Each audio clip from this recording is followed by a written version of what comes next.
In the suburbs of Detroit, where the pulse of US manufacturing beat strongly, a boy named Ben Watson was born in 1976 and grew up there. He was quiet by nature, more comfortable with numbers than with small talk, and he did well at school. Science and mathematics came naturally to him, so when it came to choose a career, the path seemed obvious. His father was an engineer. Many in Detroit worked in something related to engineering. So, Ben studied mechanical engineering, earned his undergraduate degree, and began designing cars. It was a respectable life. Steady work, good pay, but something was missing. In 1998, during his senior year of college, a friend who was American-born Chinese asked him a casual question. "Hey, do you want to go to China this summer?" Ben said yes. So that was in Beijing in 1998, was the first place I visited in China. And I was like, this is amazing. It was different than I ever expected. That summer in Beijing changed everything. He expected to see the China of movies, the Forbidden City, ancient temples, and traditional architecture everywhere. Instead, he found a country that was modernizing rapidly, full of energy and contradiction.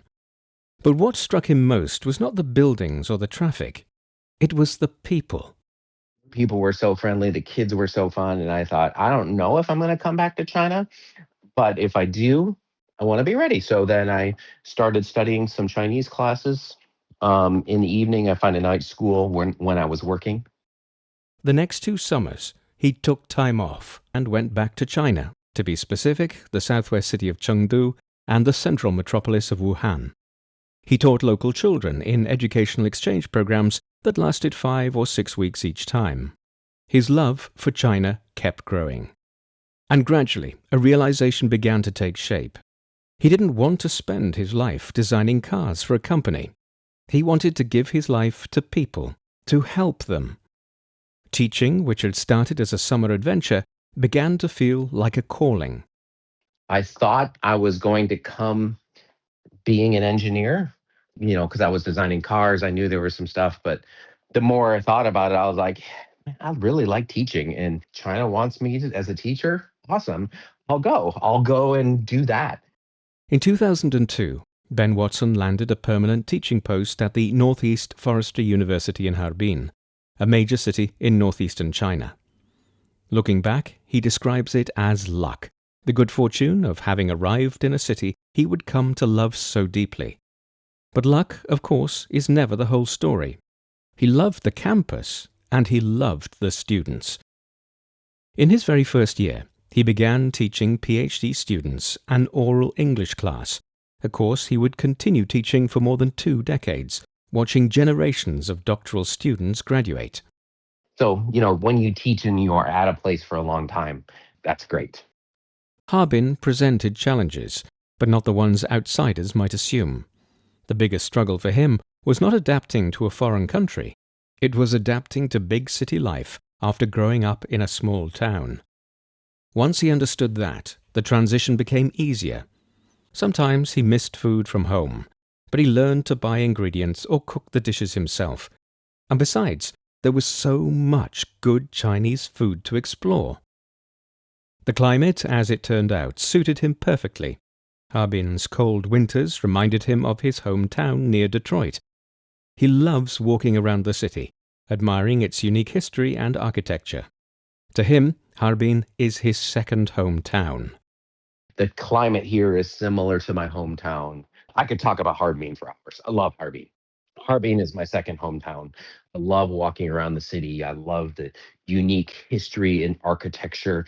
Chinese are always very helpful anyways, but in Harbin, there's an extra culture of friendliness. His personal experience tells the story. One winter, Watson took his 2 sons skiing at Yabu Li, a winter resort near Harbin. One of his children fell and got hurt. My son, we went skiing in Yavali. He fell and broke his wrist. We didn't know anybody there. But like we're at the KFC trying to figure out what to do. And like there was probably 15 different men who came alongside. Some of them used Pfizer and different things to make a splint for his arm so he didn't hurt it. One guy called his friend who was a doctor on the mountain. He came over and looked at it. Oh, you should go to the hospital and get this checked out. And then my other son was like, I don't want to go to the hospital. I want to keep skiing. I'm like, you know what? That's okay. He's going to be fine. So I left him a phone. I said, you can stay in this area. You can ski. And then I went to the hospital with my son. Everybody did the x ray, no problem. But like all of this, like hospitality from people is just natural. It's so normal and natural of like, yes, people are just going to help me out. And it was amazing and incredible. So I also want to do similar things to help people whenever I can. He says such an experience makes him proud of Chinese culture. Stories like that, right? Like it makes me proud of Chinese culture. And I hope to give students that feeling as well of being proud of what China is and proud of what China has become and proud of the culture. Living on campus was wonderful for him. It was quiet and safe. When his children were young, he never worried about them playing outside. With neighbors who knew his kids, he knew someone would always be there to help. What does he teach? On paper, his courses include oral English for PhD students, intercultural communication for Masters of Translation students, and a writing class. But his real subject is something far more profound. In his intercultural communication class, he helps students examine their own culture on a value-based level. He asks them to compare their values with those of people from other cultures, to understand why different people might take different decisions based on different values. He says the goal is not to persuade anyone to accept another culture's values. The goal is to understand each other. I'm not saying you have to accept it. I'm saying you should understand that people might hold a different value to you. And then, if you understand that value, you can understand better the reason they make that decision. He illustrates this with a question students have asked him many times, especially in his early years in China. Do you send money to your father? In China, sending money to parents is an expression of love and duty. It reflects a collectivist value system where family members take care of one another across generations. A good son takes care of his parents. That is expected, and a good thing to do. But Watson says in the US, which is far more individualistic, the values are different. A father's job was to make his son independent. If the son sent the father money, that would mean his father had failed, that he was taking resources away from his children. I see my job as a father to prepare my son to live his whole life and to take care of his kids and his wife and all of that. That's my job. And once he goes, of course, I still love him. I still care for him, but I don't expect anything back from him. Now, if my father gets sick, do I take care of him? Of course I do. Of course I would, right? Like, would my sons take care of me? Of course they would. It's not that they don't love, it's just that that love is showed in a different way, or the expectations are a little bit different because of a different value at the very baseline. When he shares this example in class, his students laugh, not because they find the difference trivial, but because they recognize the truth in it. Watson's course goes far beyond comparing China and the United States. He deliberately avoids making that the sole focus. Instead, he uses case studies from many countries and cultures: Germany, Finland, India, the Philippines, Singapore, and so on. He presents his students with stories and asks, "What do you think is happening here?"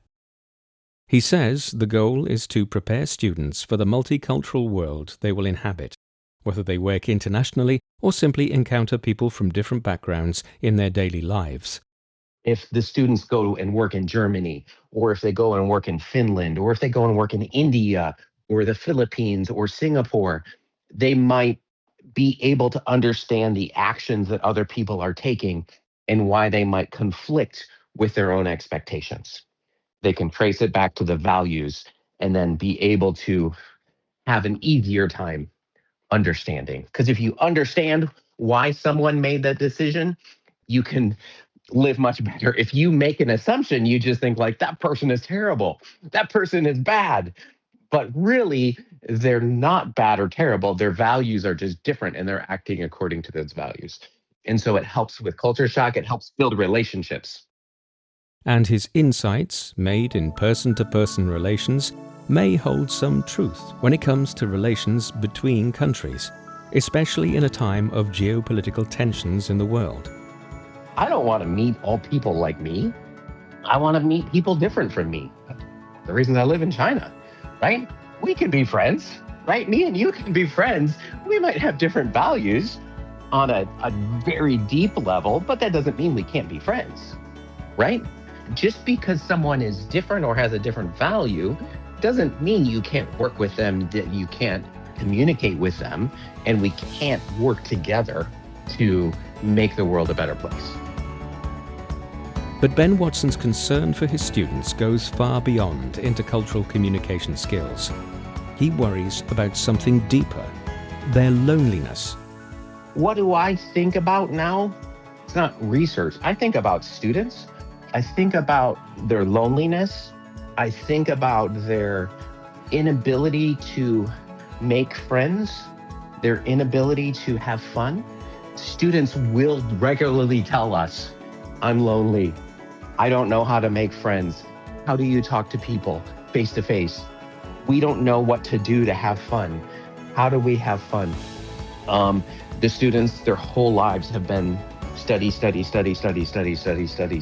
much. And there's been so much pressure that when they have any other time, they don't know what to do. So that's one of the things I think about a lot, is how do we help students live lives that are more fulfilling? How do we help them live lives that are more interesting, that they can meet friends, they can feel alive, they can feel that the world is beautiful, they can appreciate the culture, the nature, the beauty of the city around them. That's what I spend my time thinking about. This is the heart of his teaching. It is not about research papers or academic metrics.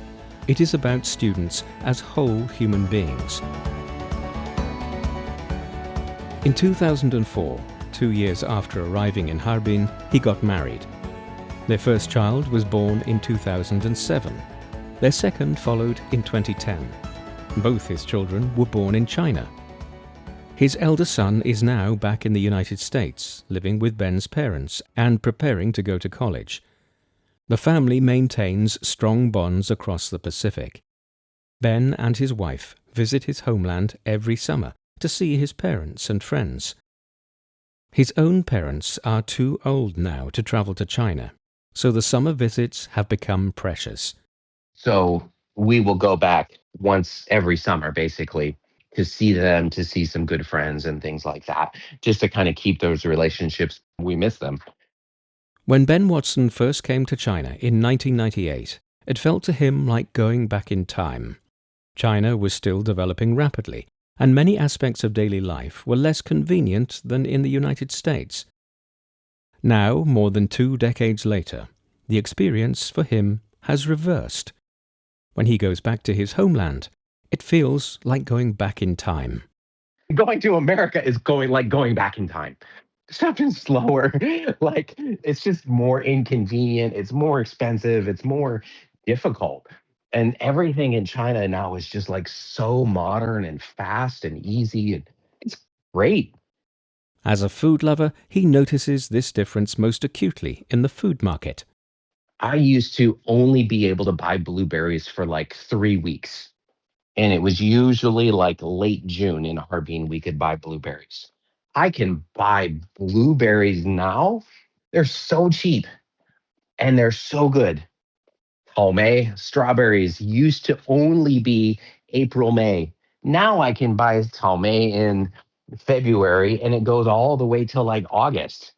So those seasons have extended because the growers and technology, I know it's because of technology and growing different strains and things like that. So the availability of things like that has just increased a lot. And oh, it's so delicious and so good. When my sister was here, she's like, I don't know how to explain it, but like the fruit and vegetables taste more like the fruit and vegetables. She's like, the strawberries taste more strawberry like than they do in America. It tastes more like everything just tastes better. I'm like, yeah, you're right. It's because it's closer to the place. They're not getting shipped quite so far. They're all fresher. It's great. Through his decades of teaching and living in China, Ben Watson sees himself as a bridge between his host country and his native land of the United States. When people come to visit us, we always take them to classes, we take them to English Corner. So trying to promote just more interaction between people. Towards the American side, I just talk about China. I talk about how safe China is because they'll ask me all the time, like, do you feel safe in China? I'm like, China is so safe. Are you kidding me? Yes, China is very safe because it's just far. And so China seems dangerous in their mind. And students will say, is America safe? Do you feel like it's dangerous there? I'm like, no, I don't feel like that. But then I'll tell students or people in America will ask me the same questions. And I'll say, students ask me the same thing about coming to America. Like, am I going to get shot? It's like, and they're like, oh, I didn't think about that, right? So it's about just promoting dialogue and talking about it, inviting people to come. If I have friends from China who go to America, I make sure they go meet people and they receive some of the same hospitality that we do. Just try to make those connections, try to talk more and more. Now in his 50s, Ben Watson lives a peaceful life in Harbin with his wife and their younger son. He walks just 10 minutes from his on-campus home to his classroom. His neighbors are teachers and students. The winters are cold, like his childhood home, but the people are warm. He is grateful and content. When asked about the future, he does not hesitate. He is ready to embrace it with openness, confidence, and a willingness to reach across whatever divides may exist between people and cultures. After more than 20 years in China, Ben Watson has not stopped being American, but he has become something more: a teacher, a father, a husband, and a bridge, and a believer in the possibility of genuine friendship across the deepest differences.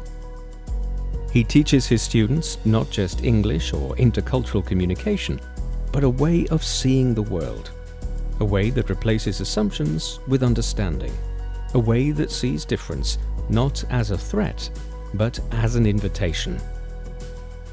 He came to China for a summer. He stayed for a lifetime. And in the process, he has discovered not just a second hometown, but a second self, one that could hold two cultures in his heart and help others learn to do the same. With that, we conclude this edition of Footprints. Thanks for listening. I'm Bob Jones. If you're interested in hearing more about the lives of ordinary but incredible people in China, follow us on your favorite podcast platforms. Just key in Footprints and you can find more stories anytime, anywhere. We'll see you next time. Bye for now.